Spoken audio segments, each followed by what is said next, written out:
Welcome to DS Trucks. In today's video, I want to talk about why I run full synthetic in everything, and I want to ask the question, should we switch our 2020 F450 to full synthetic oil?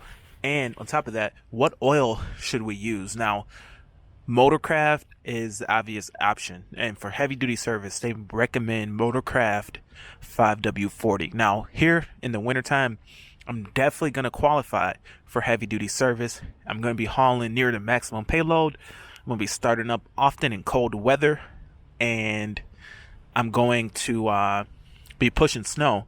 And I want that oil to flow in cold weather. Now, the 10W30 that it comes minimum with from the factory, it was recommended from Ford, is, in my opinion, too thick for cold startups. Now, if you're going to start up the vehicle, it's going to be running for a long time, and you don't have very many cold startups, then that's probably okay. But for me, I'm not even sure if I'm going to be able to plug the truck in where it's sitting. It's generally going to be the first one out. There's no outlets here, and I'm going to have to run an extension cord and all that. I'm not sure if I'm going to be able to plug it in. And at the same time, all that does is warms the coolant.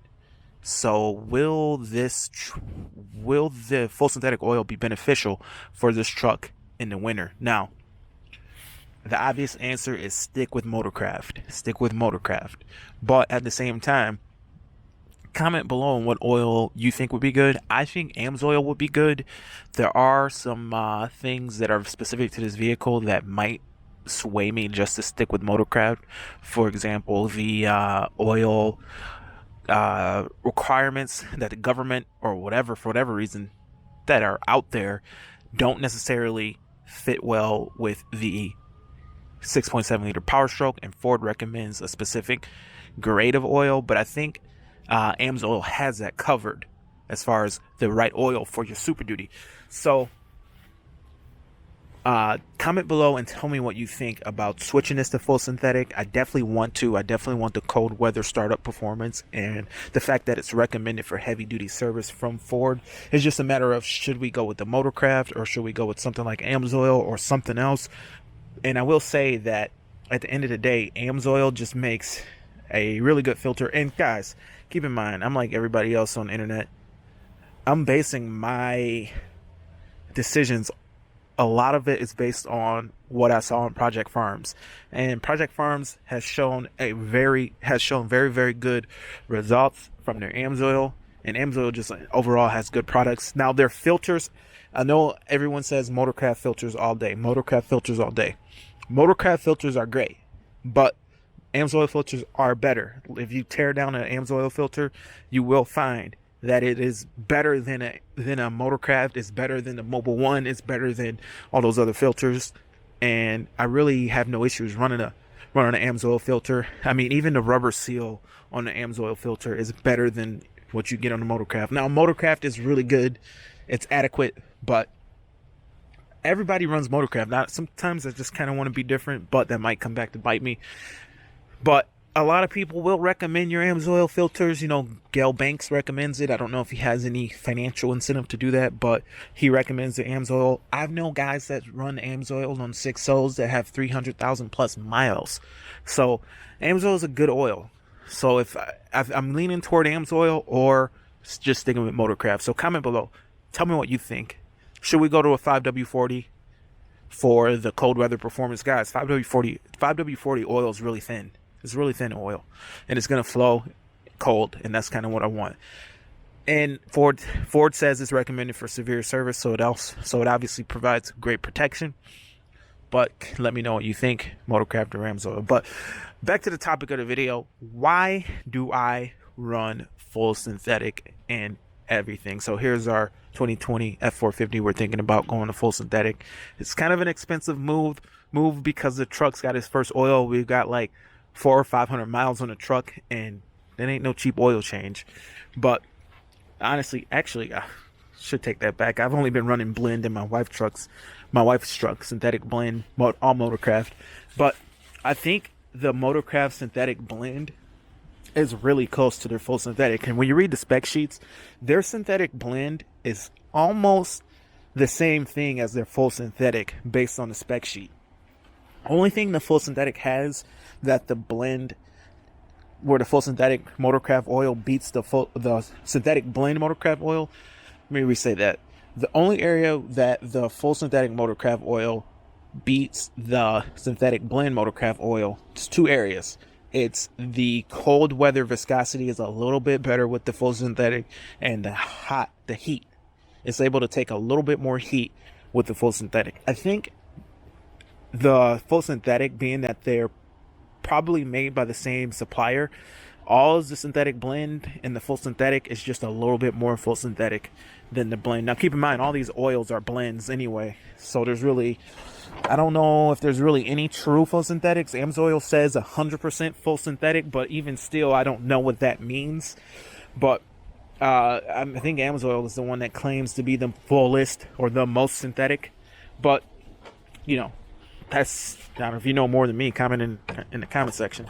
But why do I run full synthetic and everything? So if you've been following the channel for the last couple of weeks, then you know that we just did an oil change on this truck, and we did have that oil filter leak, and I do want to talk about that. But we did do the oil change here, and I did the oil change cold. I didn't warm up the engine. I've never done that before, but I did not warm up the engine. I changed the oil bone cold, and the reason is when you go underneath this truck, the cats are right there. The truck's not lifted. It's not in the air. It's just sitting here. You can fit underneath the truck as it sits on the ground. And I didn't have it in the air. You're right by the catalytic converters, and I don't want to get burned. Like, I don't want to touch the catalytic converter and get burned. So I just did it cold. And what I noticed is it really wasn't an issue. The oil came out of the pan. Instead of starting it up, getting all the oil circulated through the engine, and then waiting for it to dry, come down, I just changed the oil cold. It was not an issue. It came out just fine. It was no problem at all. Now, it kind of got me thinking, like, why not always just change the oil cold? Like, I've always been, from my years and from school and from just general knowledge and research and everything, I've always been taught and told to kind of change the oil when it's hot. Get the oil hot, but then not too hot, just hot enough, not hot enough to get burned, and then change it while it's hot so it can flow out of the engine. Well, a couple weeks later, on my old 52-inch lawnmower, I'm changing the oil again, and I'm thinking, hey, I changed the oil cold. Sorry about the mess, by the way. I'll turn on some lights. So I'm thinking, I changed the oil cold on my Super Duty. Why not just change the oil cold on my lawnmower as well as like I did on my Super Duty? So with this mower, I usually run full synthetic oil, but it was in the shop at the start of the year, and they changed the oil for me, and they put whatever they had on the shelf. Who knows? Probably got a 55-gallon drum of mystery oil, and they changed it. And I just ran it for one change, and I was going to go ahead and switch it out. Now, I didn't run it the whole season because we ended up picking up our new Ferris Z3X, which ships from the factory with full synthetic oil. It actually carries like 6 quarts of oil, and it has a 500-hour oil change interval. But I went to change this oil, and I'm thinking, why change it hot? And I'm applying the same logic to what I applied to my Super Duty. So I go to drain the oil, and the oil's coming out so slow that it's taking me like 15, 20 minutes for me to drain the oil out of this mower. And then as it's draining, I it wouldn't come out. So I poured a little bit of oil through it to try to get it to come out, maybe like a, quarter of a quart, whatever, to get the bottom of the oil out. And then I put the right amount of oil into the engine, and then the engine was overfilled. So for whatever reason, the oil was still sitting in the motor, like it wouldn't come out of the engine cold. So I'm thinking, because they didn't run a synthetic, it doesn't have the viscosity when it's cold enough to get out of the motor quick enough. So, it's definitely kind of interesting. So I think maybe you can change your oil cold, but it's probably not recommended if you're not running a full synthetic oil, because it's not going to flow out of the motor good enough. But that just lends a hand to why I like to run full synthetic and all my stuff, especially like something like this. I think with a car, a lot of times you can get away with it. You know, I'm a little anal about the EcoBoost, but the amount of pressure that this motor is under, being air cooled, so much more pressure is on the oil, and you really want to protect those rings. Once the rings are gone on this motor, chances are the bearings aren't going to go. But once the rings go and you start losing compression and you start losing oil control and you start burning oil, that's the death of this machine. And this machine isn't worth a new engine. I mean, that engine goes, this machine goes. So I've been running full synthetic in it a couple times here and there. I really need to get into the habit of making sure that if I go to the dealer, I just supply them with the oil, because, you know, this is going to be our backup machine. This is going to be our put through the ringer type of machine where you run through piles of leaves. And this thing has been stalled. This thing has been beat and abused to the point where the motor has been knocked off of the frame. Like it needs to get the engine needs to get tightened up every year because it gets beat. It just gets beat on. But it's still a good running engine, and I think it's because of the synthetics that I run. I've always ran Mobil 1, and I ran AMSOIL a couple times that I've been switching to AMSOIL. So that's why I've been running full synthetic. But tell me what you guys think about the Super Duty going to full synthetic. I know it's controversial. Thinking about these synthetics and this Motorcraft oil, I think that if you're gonna run the minimum recommendations, then run the Motorcraft, because the minimum recommendations, if the minimum recommendation is a synthetic blend and an EcoBoost, something tells me that Motorcraft synthetic blend is probably closer to a full synthetic than it is a conventional, because it does have all the specifications to survive in the environment of an EcoBoost. And it kind of it's one of those things with the synthetic blends where they say you don't really know how much synthetic that you have in a synthetic blend. Now, Motorcraft, in my opinion, looking at the spec sheet and how close it comes to their full synthetic oil, I mean, it's probably closer to their full synthetic oil than it is to a conventional oil. But being these big manufacturers, you have to offer a blend as a big manufacturer. It's not beneficial for you to sell as a big manufacturer to sell a vehicle that absolutely requires really expensive maintenance. It kind of looks bad. It kind of hurts sales. So you have to have a vehicle that has cheap maintenance in order for the vehicle to be more desirable compared to other vehicles. So I think that's why they have such a good blend, whereas if you pick up any old blend, then you don't really know how much full synthetic is in that particular blend.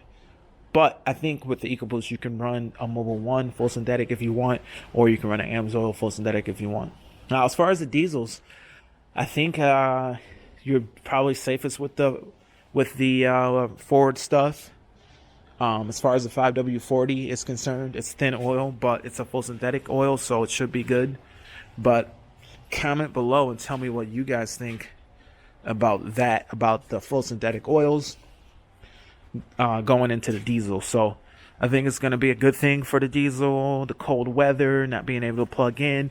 And it's just dropped a few degrees just now, and I can tell you what, it's showing. Like when that diesel starts up cold, we're like 40 degrees right now.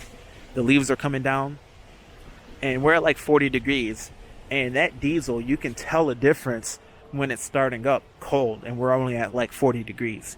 So comment below, tell me what you think. We're also trying to come up with the name for our new Super Duty. The only truck that I've ever named was Old Green. Old Green was the only truck that I've ever given a name, and it's time for that to change. I want to come up with a name for this silver F450. I've gotten some suggestions here already. I think one of them was the Beast. I like that. I don't know. It needs to roll off the tongue a little better. You know, the Beast. I like the Old Green. Old Green, the name for that truck came to me really quickly. It's old and it's green. So I don't know. Someone said name it overtime. I don't work overtime, so that'd be a little disingenuous. But anyway, guys, that's it for the video. This is DS Trucks, where we run nothing but the best. Comment below, please. Help me out with the name. Tell me what you think about full synthetic oil, Motorcraft, or AMSOIL. Which one? AMSOIL for the best oil that you can get, the best filters that you can get, or Motorcraft for the best for the Fords. But anyway, thanks for watching. This is DS Trucks. See you in the next video. Over and out.